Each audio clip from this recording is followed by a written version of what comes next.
Hello everyone, welcome back to my channel. Today I want to debunk a myth that most people think of when they think about golf and actually starting to hit a golf shot or hitting a poor shot where they hit it along the ground and then they go and try and fix something within their swing and they don't quite actually fix it the right way. So essentially it's about getting the golf ball in the air. When a beginner comes and plays golf and they try and actually get the golf ball in the air, they think about doing it themselves and they don't actually think about the golf club and what role the golf club actually plays. In a golf bag you have about 14 golf clubs in the golf bag under the rules of golf, but you can actually have less in the golf bag. Unlike tennis you only use the one racket and you actually change according to where you want the ball to kind of go. In golf it's a little more boring. You're actually trying to just hit almost the same golf shot, but you'll go to the golf bag and you'll choose a different golf club to actually get a different result. Today I've got here a 56 degree.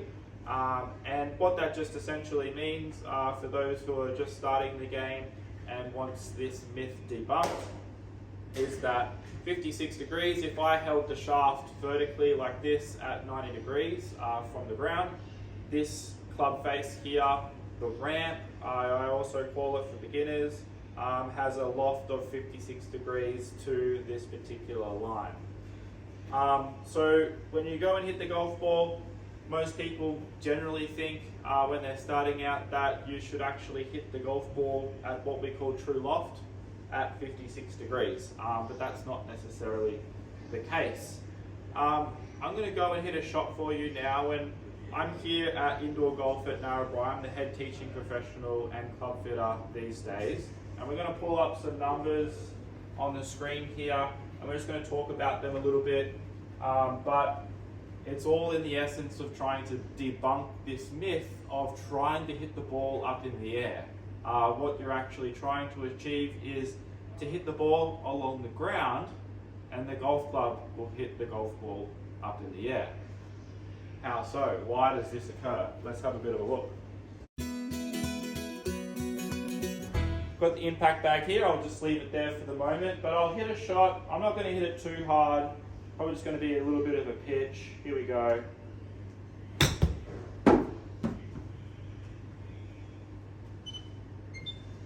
Okay, what does these numbers mean? So we'll start over here. The first one is club speed. I've hit that at 43 miles an hour. Now we've got a smash factor number, so 1.12. What does smash factor mean? Well, smash factor, all it is ball speed divided by club speed. So you'll see here, this 56 degree or sand wedge golf club is providing a little bit more ball speed than club speed. So what I provided was that club speed, but this golf club of choice with that strike has got me an extra 5 miles an hour, 12%. So this one here.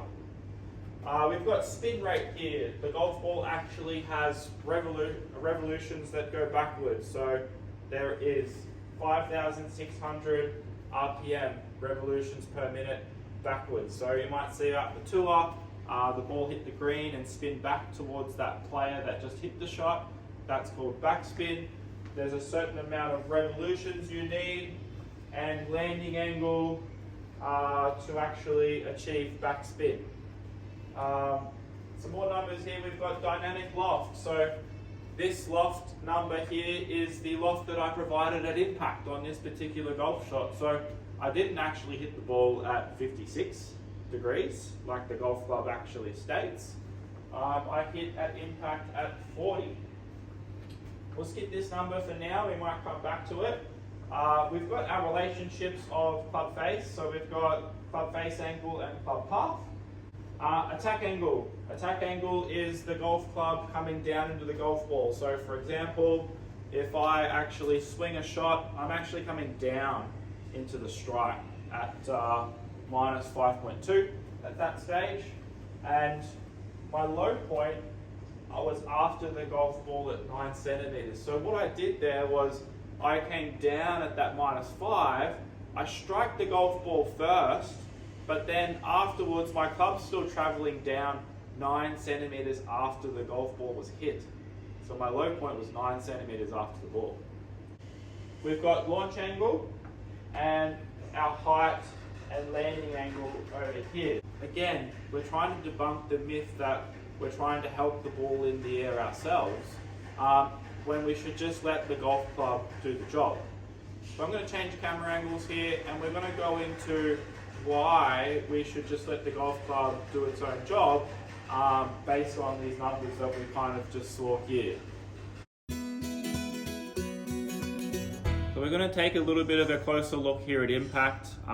We've got the club here that we just used before, and it's 56 degrees, and I striked that ball with those numbers at 40 dynamic loft.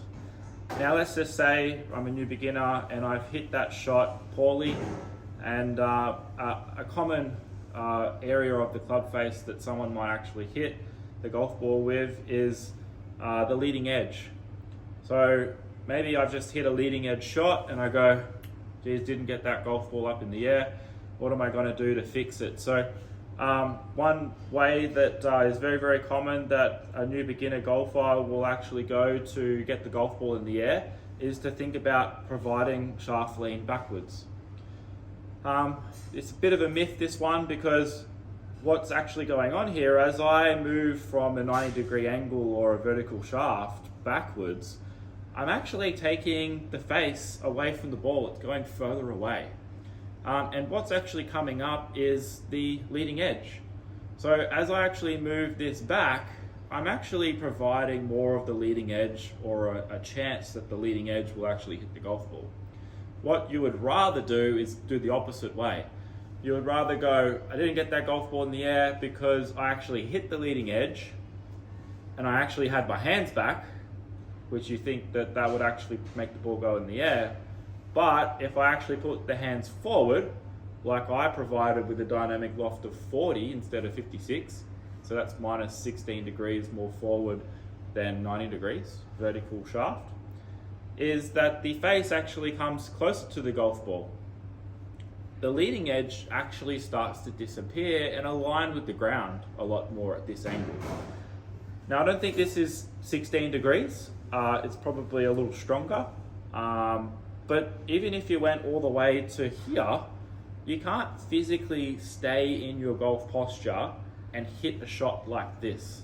It's not going to happen because we're too tall as humans. Even if you were like this with this sand wedge where the face was perfectly zero, I'm still not going to be able to grip that grip.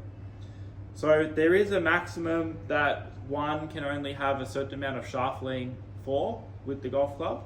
And at this stage, even if you had this amount of shaft lean, which is pretty strong, the ball still actually has launch at this stage that you can see with this tee that I've got there. And that's going to send the golf ball in the air.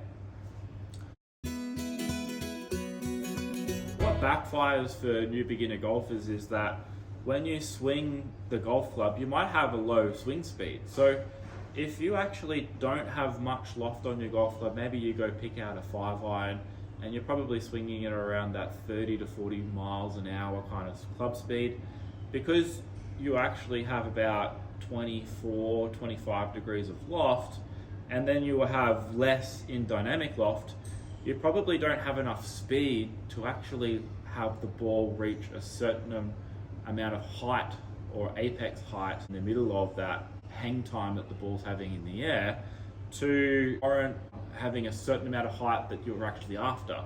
And this is where you can kind of get that false sense of then feeling like I need to get the ball in the air again and actually have my shaft back.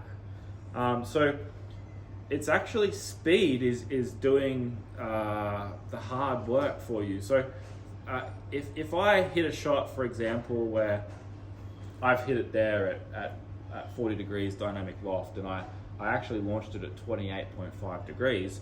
If I add more speed in, I'm going to have a higher height equation. So instead of it traveling there maybe at 20 meters in height, if I add more speed, it will go actually 25 meters in height with the same launch angle. If I have a lower speed, 5 miles an hour, even with a launch angle of 28.5, I'm only really going to get the ball in the air maybe 30 centimeters. So speed of the club head actually helps you gain height as long as you've got the right strike and the right dynamic loft or launch that you're after. So going back to debunking, trying to hit the golf ball in there yourself, really you should be thinking about, with every golf club in the bag, that you want to hit the ball on the ground, and you go and pick the golf club that has different lofts in your bag to actually launch the golf ball up in the air for you. So as I spoke about before, I said golf is a little bit boring and you should kind of be doing the same technique into the shot. The right way of trying to get a little bit more flight in your golf game, or for the ball to go in the air, is to actually, instead of putting your hands back like this, where it promotes that leading edge, is to twist the barrel of the shaft. So what will happen is this toe will move away from the hosel on this particular view to me. And that will then make the grooves point a little bit to the right. Most people will think that the golf ball is actually going to go off to the right. And it kind of will, because there is a little bit more height here than there is here. So it's actually the way that the club is falling is where the golf ball will go to the right. And you should account for that with your aim, with your body or feet that you're aiming with. So to be a little bit more creative, and if I want to create some height and the ball to land soft and stop a little faster, maybe have some check on the golf ball, I'll set up to the golf ball here, do my normal thing. I'll have the same amount of shaft lean that I might have at impact, which could be a -15 with dynamic loft. But now I'm just going to twist that handle and open it up. I'm not going to go to full capacity. I'm just going to go halfway, and we're going to see what this shot produces. I'm just going to aim a little bit towards to the left, and let's see what dynamic loft number I now get and height. I'm keeping my hands forward into impact.